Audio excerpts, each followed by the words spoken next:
দেখুন, তৃণমূল কংগ্রেসের বিরুদ্ধে আজকে তৃণমূল কংগ্রেসেরই একটা অংশ বলছে যে তৃণমূল কংগ্রেসের দলের নামে যে টাকা আছে বা দলের অ্যাকাউন্টে নামে যে অ্যাকাউন্ট, সেই অ্যাকাউন্টে যে টাকা আছে সেই টাকা তোলাবাজির টাকা, সেই টাকা দুর্নীতির টাকা। অতএব তার যে তদন্ত, সেই তদন্ত তো হওয়া উচিত। যখন দলের ভেতর থেকেই অভিযোগ উঠছে, দলের ভেতর থেকেই যখন অভিযোগ উঠছে যে সেখানে দুর্নীতির টাকা এসেছে, এ তো অস্বীকার করার জায়গা নেই। তৃণমূল কংগ্রেসের সম্পর্কে সবাই জানে যে তৃণমূল কংগ্রেস মানেই চোর। তো চোরের টাকা, আমি তো শুনেছিলাম সেখান থেকেও নাকি টাকা নয় হয়েছে তৃণমূল কংগ্রেসের অ্যাকাউন্ট থেকে। এ তো চোরের উপর বাটপাড়ি বলতে হয়। মানে তৃণমূল কংগ্রেস চোর, তার মধ্যেও আবার বাটপার আছে তারও উপরে, তারা আবার চোরের উপর বাটপাড়ি করে দিয়েছে।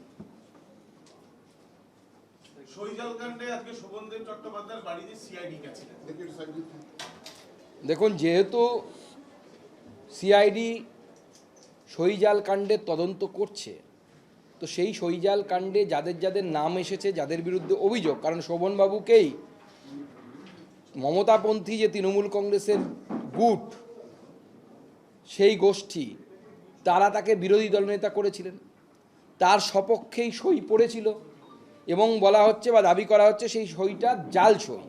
স্বাভাবিকভাবে সিআইডি তদন্তের আওতায় তাকে তো আনবেই, কারণ তার নামেই সইটা হয়েছিল, তার পক্ষে সইটা হয়েছিল, তো তাকে তো জিজ্ঞেস করবে। তো খারাপ লাগছে। বাংলায় একটা কথা আছে, শোভনবাবু খুব সিনিয়র লিডার এবং বাংলার রাজনীতিতে একজন সবাই যাদেরকে শ্রদ্ধা করে এরকম একজন ব্যক্তি।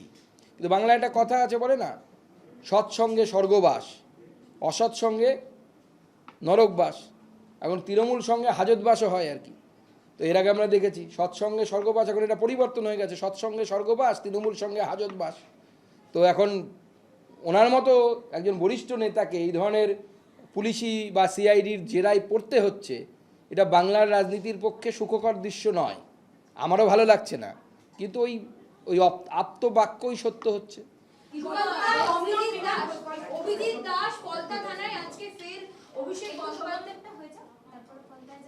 বিধানসভায় যেভাবে টানটান উত্তেজনা চলছে, এখন তো বুঝতে পারা যাচ্ছে না যে অ্যাকচুয়াল বিরোধী দলনেতাকে ঋতব্রত বন্দ্যোপাধ্যায়, তার ঘরেও গতকাল রাত পর্যন্ত একটা হাই ভোল্টেজ যাওয়া চলেছে। আসল বিরোধী দলনেতা হিসেবে আপনারা কাদের দেখছেন? মানে তৃণমূলের মধ্যে তো বোঝা যাচ্ছে না এত ফ্র্যাকশন। দেখুন, আমরা যতদূর জানি যে স্পিকার সাহেব আপাতত ঋতব্রত বাবুকেই এলওপি হিসেবে ডেজিগনেট করেছেন, কারণ বেশিরভাগ 60 জনের মতো বিধায়কের সাপোর্ট ঋতব্রত বাবুর পক্ষে আছে। তো স্পিকারকে সেই সংখ্যা তত্ত্ব দেখেই করতে হবে।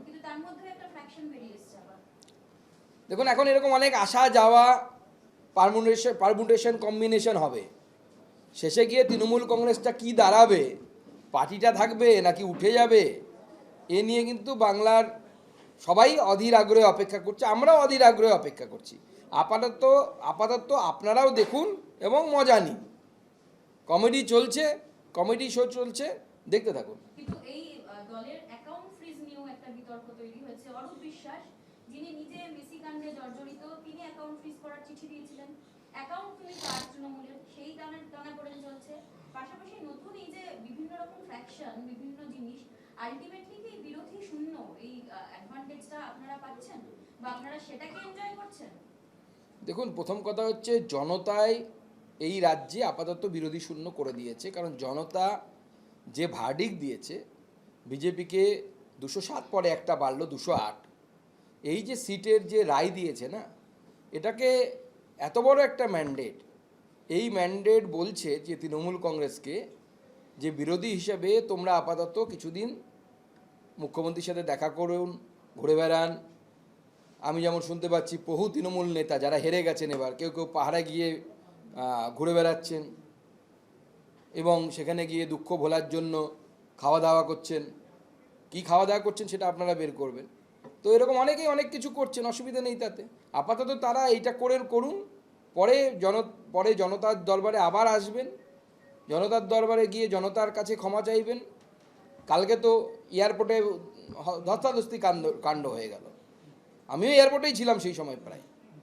তো আমরা এটা দেখলাম যে কি অবস্থা হয়েছে, জনতার আক্রোশ কোন জায়গায় পৌঁছে গেছে। আজকে অভিষেক বন্দ্যোপাধ্যায় একটি ভিডিও পোস্ট করে তিনি তার নিজের যে নিরাপত্তা নিয়ে তিনি আশঙ্কা প্রকাশ করে তিনি কিন্তু অনেক বক্তব্য সেখানে বলেছেন এবং তার উপরে হামলা করা হয়েছে এবং প্রাণনাশ হতে পারে এরকমও আশঙ্কা প্রকাশ করে তিনি একজনকে বন্দুক হাতে দেখা গেছে, সেই ছবিটা উনি পোস্ট করেছে। দেখুন, প্রথম কথা হচ্ছে আমি যতদূর জানতে পেরেছি কালকে, কারণ অভিষেক বন্দ্যোপাধ্যায় বেরিয়ে যাওয়ার পর কিছুক্ষণ পর আমি এয়ারপোর্টে পৌঁছেছি এবং বেরিয়েছি আর কি, মানে এয়ারপোর্ট থেকে বেরিয়েছি কিছুক্ষণ পরে। তা আমি যা শুনতে পেলাম যে তৃণমূলের কিছু লোকজন তারা একজন ব্যক্তিকে খুব পিটিয়েছে, সে অসুস্থ হয়ে পড়েছিল। কিছু মানুষ এসেছিল, তারা বিজেপি করে কিনা আমার জানা নেই, আমি তাদেরকে চিনি না, এবং তারা অভিযোগ অ্যালেজড যে তারা নাকি ডিম নিয়ে এসেছিল অভিষেক বন্দ্যোপাধ্যায়কে ডিম ছুঁড়ে মারতে। এবার তাদেরকে উল্টে তৃণমূলের লোকেরাই পিটিয়েছে। স্বাভাবিকভাবে যে মার খেয়েছে তিনি নিশ্চয়ই থানায় যাবেন, অভিযোগ করবেন, কারণ অভিষেক বন্দ্যোপাধ্যায়কে তো ওনারা ডিম ছুঁড়ে মারেননি বা পেটানোনি। তাহলে যাদের অভিষেক বন্দ্যোপাধ্যায় যে ভয় পাচ্ছেন যে ওনার উপর আক্রমণ হবে, তো উল্টো ঘটনা ঘটেছে। তৃণমূলের লোকেরাই ওখানে স্থানীয় কিছু মানুষ যারা ডিম ছুটতে গেছিল বলে অভিযোগ, তাদেরকে পিটিয়ে দিয়েছে। তৃণমূলের কিছু মনে হয় লয়ার ফয়ারও ছিলেন ওখানে, আমার জানা নেই কারা কারা ছিলেন। আপনি তো একদমই দুর্বলের জায়গায় গেছেন, আপনার কখনো এরকম লাইভ থ্রেট মনে হয়েছে? মানে অভিষেক বন্দ্যোপাধ্যায় এমন কি করেছেন যে ওনার লাইভ থ্রেট মনে হচ্ছে উনি ভয় পাচ্ছেন? আপনারা তো একাধিকবার হামলা আক্রমণ। দেখুন, আমরা বহুবার হামলা আক্রমণের শিকার হয়েছি এবং তার মধ্যে সবথেকে বড় যে আক্রমণ আমি 2-3বার তার সম্মুখীন হয়েছি, সেগুলো সবগুলোই হচ্ছে সংযোগবশত অভিষেক বন্দ্যোপাধ্যায়ের লোকসভাতেই। বজবজে কি ঘটনা ঘটেছিল সেখানে আমার মা বাবা নিয়ে যা অকথ্য গালিগালাজ আমাকে শুনতে হয়েছিল। আমার দোষ কি ছিল? আমার একজন কর্মী মার খেয়েছে, আমি তাকে দেখতে গেছিলাম, এবং অভিষেকবাবুর মতো নকল মার খাওয়া নয়। অভিষেকবাবু যে দেখতে গেছিলেন ওনাদের একজন কর্মী যে নাকি মারা গেছে, পাড়ার লোক বলছে যে আগের দিন রাস্তায় দাঁড়িয়ে মদ খেয়েছে, গাঁজা খেয়েছে, পরের দিন সে মরে গেছে, এবং বিজেপির কেউ গিয়ে তার বাড়িতে কিছু করেনি। আমার কর্মী মার খেয়েছিল, তাকে দেখতে গেছিলাম, যেভাবে আমাকে হেনস্থা করা হয়েছিল, কিন্তু আমরা তো চোখে চোখ রেখে লড়াই করেছি, উনি কেন এত ভয় পাচ্ছেন আমি বুঝতে পারছি না। এরকম ভয় পান না, মানে অভিষেক বন্দ্যোপাধ্যায় নিজেকে নির্দোষ বলেন, এতদিন যুবরাজ বলতেন, একচ্ছত্র অধিকার পাওয়ার তিনি এনজয় করেছেন, কিসের এত ভয়? দেখুন, পুলিশ যখন পাশে থেকে সরে গেছে, সব যুবরাজরা পাংচার হয়ে গেছে, সমস্ত হাওয়ায় যুবরাজদের বেরিয়ে গেছে, সমস্ত যুবরাজদের মস্তানি, পুষ্পার মস্তানি, আরও যত বীর পুঙ্গব এদের ছিল, সব তো পালাতে গিয়ে ধরা পড়ছে। আমরা আগেও বলতাম যে পুলিশ এদের পাশে না থাকলে এদেরকে রাস্তায় কোথাও খুঁজে পাওয়া যাবে না, আর আমরা যখন পুলিশ সাথে ছিল না তখনও রাস্তায় ছিলাম, আজও আছি, আগামী দিনেও পুলিশ যখন থাকবে না, যদি কোনো দিন এরকম অবস্থা আসে সেদিনও আমাদেরকে রাস্তায় পাবেন। দেখুন, এই ধরনের যত ফুচকে যাই আছে না কেন, তাদের প্রত্যেকের খাতায় হিসেব হবে, চিন্তার কোনো কারণ নেই। এরা এখনও ভাবছে যে বিজেপি যেহেতু গণতন্ত্রে বিশ্বাস করে, আমরা পাল্টা মার, আমরা অফিস দখল করে নেওয়া, এগুলোতে আমরা বিশ্বাস করি না, এবং আমরা গণতন্ত্রে বিশ্বাস করি বলেই এরা এই মস্তানিটা করার সুযোগ পাচ্ছে। কিন্তু আমাদের ভদ্রতাটাকে আপনারা কিন্তু দুর্বলতা বলে ভাববেন না। আমরাও তৃণমূল কংগ্রেসের মতো করতে পারি, কিন্তু আমরা করব না, কারণ আমরা তৃণমূল কংগ্রেস নই, আমরা ভারতীয় জনতা পার্টি। এবং আমাদের সম্মানীয় রাজ্য সভাপতি শ্রমিকদা বলে দিয়েছেন যে আমাদের পথ কোনটা, আমরা সেই পথেই চলব। কিন্তু তাই বলে এটা ভাববেন না যে পুলিশ প্রশাসনও হাত গুটিয়ে বসে থাকবেন। জাহাঙ্গীরের স্ত্রী এবার পুলিশের জালে, রোজিনা বিবি, তাকে গ্রেফতার করা হয়েছে চুলপিয়া থেকে। আধা সামরিক বাহিনীর উপর একাধিকবার হামলা এবং তার সঙ্গে সঙ্গে জমি জবরদখল থেকে শুরু করে বিভিন্ন অভিযোগ তার বিরুদ্ধে রয়েছে। দেখুন, ও এই পুষ্পার স্ত্রী তার এলাকার মহিলাদেরকে খেপিয়ে রাস্তায় নিয়ে এসেছিল, থানায় হামলা করা এবং কেন্দ্রীয় বাহিনীর উপর হামলা করার চেষ্টা করেছিল। সে ভেবেছিল এখনও মামার বাড়ির হাবধার চলছে। তারপরে যখন পুলিশ এবং কেন্দ্রীয় বাহিনী স্বমূর্তি ধারণ করেছিল, তখন তো দেখেন সব পুকুরে লাফ দিয়ে পালিয়েছে। দেখুন, ভদ্রভাবে থাকুন, আইন মেনে চলুন, ভারতবর্ষের নাগরিক আপনারা, ভারতবর্ষে থাকবেন। কিন্তু যদি ভাবেন যে সংখ্যা বেশি বলে বিভিন্ন জায়গায় ওখানে গিয়ে মামদোবাজি করব, ওখানে গিয়ে ভয় দেখাবো অন্য সম্প্রদায়কে, পুলিশ থানা মানব না, প্রয়োজনে জ্বালিয়ে দেব, ঝামেলা করব, বিজেপির আমলে ওসব হবে না। সব মামার বাড়ি আবদার, তোমাদের মামাও চলে গেছে, ফুপাও চলে গেছে। ভালো করে ল অ্যাবাইডিং সিটিজেন হয়ে থাকুন। বিজেপির সরকার, আমরা আমাদের সবার সাথ সবার বিকাশের মন্ত্র নিয়ে চলছি। আমাদেরকে উত্ত্যক্ত করতে যাবেন না, আইন মেনে চলুন। আর ভাববেন যে ওই পুষ্পাগিরি করব, সমস্ত পুষ্পা ফুসপা হয়ে যাবে। আচ্ছা, হুমায়ুনের কটাক্ষ যে অভিষেক বন্দ্যোপাধ্যায় চার্টার ফ্লাইটে যাতায়াত করছেন, বিমান বিলাস করছেন, সাধারণ সমর্থকরা টাকা জমাচ্ছেন জমি বাড়ি বিক্রি করে, কেস লড়ার জন্য পয়সা জমাচ্ছেন, আর উনি চার্টার বিমানে বিলাস করছেন। দেখুন, উনি তো ওনারই টিমের একসময় মেম্বার ছিলেন, তৃণমূল কংগ্রেসেই ছিলেন। নিশ্চয়ই কোনো ব্যথা আছে, সেই ব্যথা থেকে বলছেন। ওনারও তো স্ট্যান্ডার্ড ঠিক নেই, কখনো বলেন আমি এদিকে আছি, কখনো ওদিকে আছি। কোন দিকে যে আছেন সেটাই বোঝা যায় না এই হুমায়ুনকে নিয়ে। এবং যেভাবে উনি মাঝে মাঝে মমতা বন্দ্যোপাধ্যায়ের প্রশংসা করছেন, আমার মাঝে মাঝে কখনো আবার অভিষেক বন্দ্যোপাধ্যায়ের নিন্দে করছেন, আমরা বুঝতে পারছি না ওনার যে পার্টি, সেই পার্টিটা ঝাপ পার্টি, সেই পার্টিটা কি শেষে কি ঝাপ বন্ধ করে তৃণমূলে না ফিরে যায় আবার? উনি আগে কোন দিকে আছেন সেটা আগে ঠিক করে বলতে বলুন। যদি লোকের হোর্ডিং বিনে পয়সায় দখল করে রেখেছিলেন এতদিনে, তাহলে তো খুলতেই হবে, তাহলে কিছু করার নেই। কারণ আমি জানি যে বহু এরকম অ্যাড এজেন্সি আছে যাদেরকে ধমকে চমকে গোটা বছর তারা তাদের ওখানে নিজেদের ছবি লাগানো থেকে শুরু করে, সে বিধাননগর কর্পোরেশন হোক, বিভিন্ন জায়গায় সেই সমস্ত অ্যাড এজেন্সিগুলোতে ছবি লাগানো থাকতো। তারাও তৃণমূলকে তোষণ করতেন। এখন দেখছি তাদের মধ্যে কেউ কেউ আমাদের মাননীয় মুখ্যমন্ত্রীর ছবি লাগিয়ে নিজেদের নামটা বড় করে ছাপিয়ে আবার নিজেদেরকে বিজেপিপন্থী প্রমাণ করার চেষ্টা করছেন। আমরা বলবো কাউকে এরকম পরিবর্তন করার দরকার নেই। নিজেরা যে আদর্শে বিশ্বাস করেন সেই আদর্শে থাকুন। ভারতীয় জনতা পার্টি নিজের আদর্শে এতদিন বিশ্বাস করে লড়াই করে এসেছে, জনগণ আমাদেরকে ভোট দিয়েছে, আমার বিশ্বাস আগামী দিনেও দেবে। বিজেপিকে তৃণমূলের সাথে মেলাবেন না। দেখুন, ওনারা একটা নতুন পার্টি এনসিপিআইতে জয়েন করেছেন।